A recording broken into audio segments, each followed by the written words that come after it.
I want to talk about a couple of your fucking awesome. Listen, all your fights, win or lose, were fucking dynamic. Right. But one that stands out before I get to the special one is Forrest Griffin. Now, Forrest Griffin, you know, him and the late Stephen Bonner, rest in peace. You know, that fight did a lot for all of us. It really did. We know now that tough show was the Trojan horse for this whole fucking thing. Back when we were fighting, and I was already in the UFC, I'm thinking this thing's it could close at any time. Like, I'm getting 8-8 or this or that. I'm like, I'm just gonna tell my kids I fought in this thing that was in a cage, and they're gonna be like, really? They'll Google it. But I thought I really felt it could be going under at any time, you know?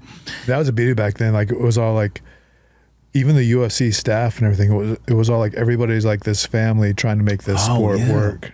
And whatever you can do to make the sport work, you know. And that's why another reason you don't want to have boring fights, and Dana would just kill you if you had a boring fight, because we're trying to get eyeballs over here. It's amazing. People don't realize what because they be like, they sold it for this many billion, and you know, those Fertitta brothers, you know, Frank and Lorenzo were putting just emptying money into it, just draining it. But not draining. I'm sure they're not draining their account, but they were putting just money into it. It didn't seem like a good business investment. No. And now look, isn't it? It's just amazing, man. Yeah. Proud, super proud. All I got is pride about that. Right? And then when you look back, well, let's talk about Forrest really quick. Now, when you went to fight Forrest, I'm going to say, I don't remember the favorites or this and that, but he was kind of the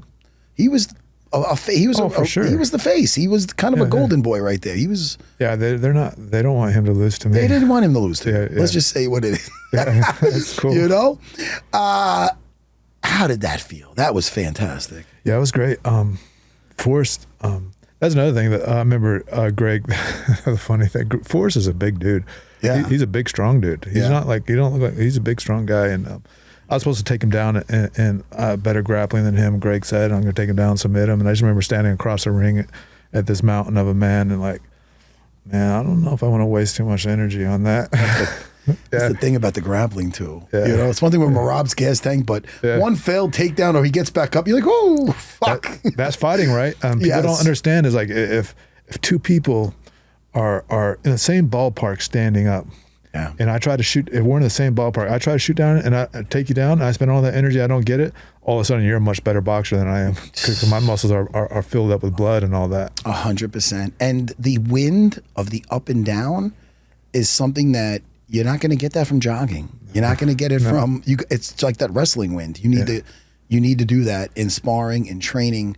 I went through camps when I tried to be like, all right, I have to take that element out of it, but I could make up for it by running or doing this. Yeah. And it didn't work out well. And boxing is its own win too, because like, I'm sure you've done a lot of rounds with real boxers, and it is exhausting standing in front of somebody throwing punches and you can't grapple with them. It is exhausting. Yeah. And especially if they got better hands than you. Oh yeah. And you know, I that's when I want to shoot.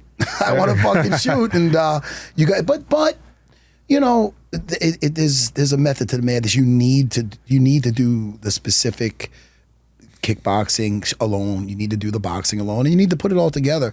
If otherwise you're stuck in that range. And it was rough on me, man. I had to really learn on the job. I wasn't, you know what I mean? Because I was just that grappler, and then Longo was on the job. I was getting rounds in. It was fucking hard. I got it. It came to me by the time I had the title shot. Thank God. But it was definitely a rough go. Well, Forrest was great though. I remember that fight like it was yesterday, because my self-talk was so good in that, and I was just in a good spot. And I remember he kicked me once. He's got heavy legs too, and I'm the leg kicker, shins. Right? Like I just beat a few people with leg kicks before that fight, and oh my God.